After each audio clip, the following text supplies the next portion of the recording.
I'm sure we can all agree that Stephen King's influence on the horror genre is incalculable. From intergalactic space turtles to inanimate objects committing murder, there's something for everyone in his back catalogue. But if there's one thing that brings readers to King, it's not the detailed descriptions of orgies in sewers, but the promise of some good, old-fashioned, bone-chilling scares. With that in mind, I'm Ash from What Culture, and these are the 10 scariest Stephen King novels. 10. Christine.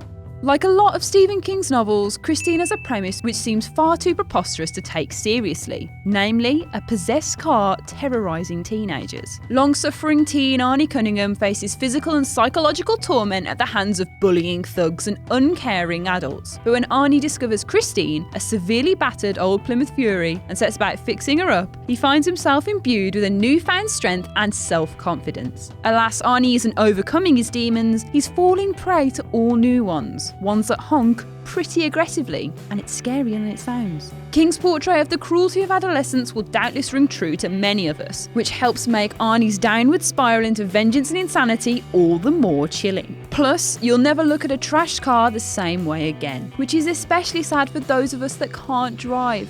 R.I.P. my car. 9. Gerald's Game. 1992's Gerald's Game boasts a premise that might lead the reader to expect something a whole lot trashier. Struggling married couple Jesse and Gerald head out to their remote holiday home for a dirty weekend away, in the hopes of rekindling the spark between them. Instead, the old geezer gets a bit too excited and drops dead, leaving his wife handcuffed to their bed. As the bulk of the novel recounts all that's going on in Jesse's head, the result is an immersive and increasingly unsettling read which delves into the protagonist's subconscious, as long-repressed traumatic memories come to the surface. But, of course, Jessie's struggle also has very real physical consequences, and her efforts to get free lead to one of the most wince-inducing passages King has ever composed. 8. Salem's Lot. Our hero Ben returns to his childhood hometown Jerusalem's Lot, created from another King short story for the first time in decades, and much of the early part of the novel is devoted to building a sense of the place, its history and character. And so, once it becomes clear that the town is full of vampires, there's an eerie plausibility to it all. Wonderfully atmospheric and compelling, King himself has in the past declared Salem's Lot to be his personal favourite of all the books he's written, and it certainly stands up alongside the likes of Bram Stoker's Dracula as one of the very best vampire novels of all time. 7. CARRIE. The one that started it all, 1974's CARRIE remains a watershed moment for horror literature. Yet for all the screen reinterpretations, say nothing of the many books, films and TV shows to its influence, King's original novel retains a tremendous power all of its own. CARRIE underlines that key truth about horror which genre devotees have long understood. The supposed monster is almost always the character most demanding of our sympathy, whose deplorable deeds are rooted in their own pain. As the put-upon teenage outsider treated with cruelty at every turn, until her telekinetic powers develop to the point that she can no longer hold them back, Carrie White is at once one of the most terrifying, yet inherently sympathetic characters in horror history. 6. Cujo.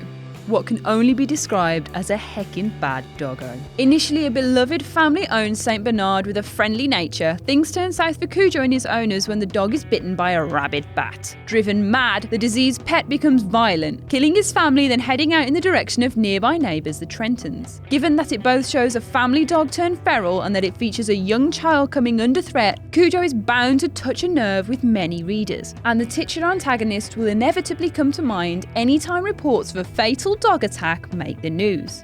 5. Misery.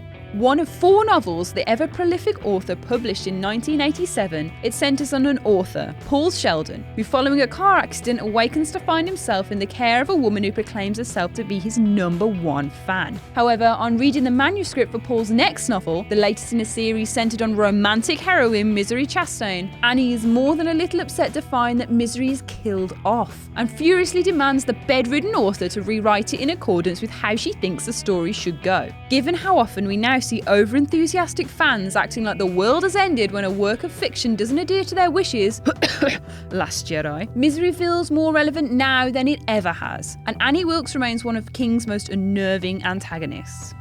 4. The Stand. 823 pages long in its first published edition, and later reissued in an extended version reaching a whopping 1,152 pages, The Stand is a bona fide epic in any form. It was also in some respects a diversion from his existing work, as it moved into shades of mythic fantasy, as will be explored more deeply in the Dark Tower series. The early part of the novel explores in lingering detail how a deadly virus spreads throughout the world, eventually wiping out the bulk of the population. As if that wasn't unnerving enough, we then see how the lucky few to be immune face up to a grim post-apocalyptic world, under the shadow of another of King's scariest antagonists, Randall Flagg, a character revisited as the Dark Tower's Man in Black. 3. The Shining.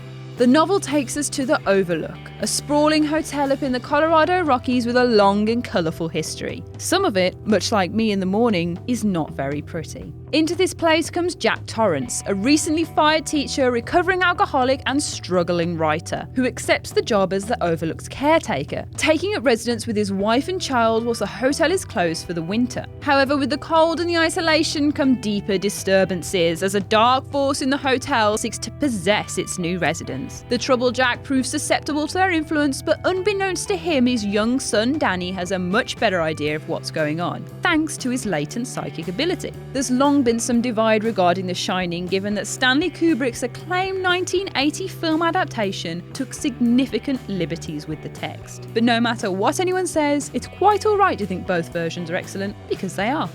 2. It.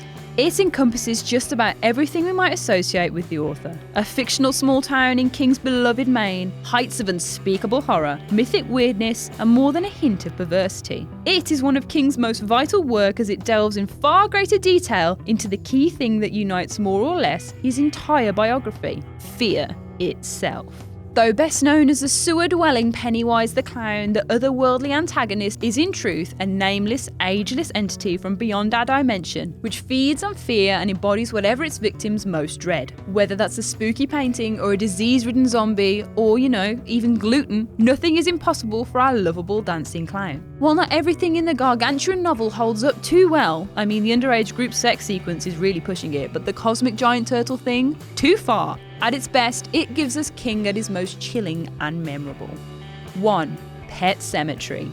1983's Pet Sematary gets closer to the bone on this than arguably anything else King has ever written. The author himself has called it his most frightening work, and for many readers it can be a very difficult read. The book follows the Creed family as they move into their new home. Befriending new neighbour Jed, Lewis Creed soon learns that beyond the pet cemetery at the back of the house is an ancient burial ground which brings those buried there back to life, but not quite the same. After resurrecting their recently deceased cat, Lewis comes to face every parent's worst nightmare when a truck hits his son. And things only get worse when he chooses to bring him back. Stephen King doesn't get much darker and bleaker than this.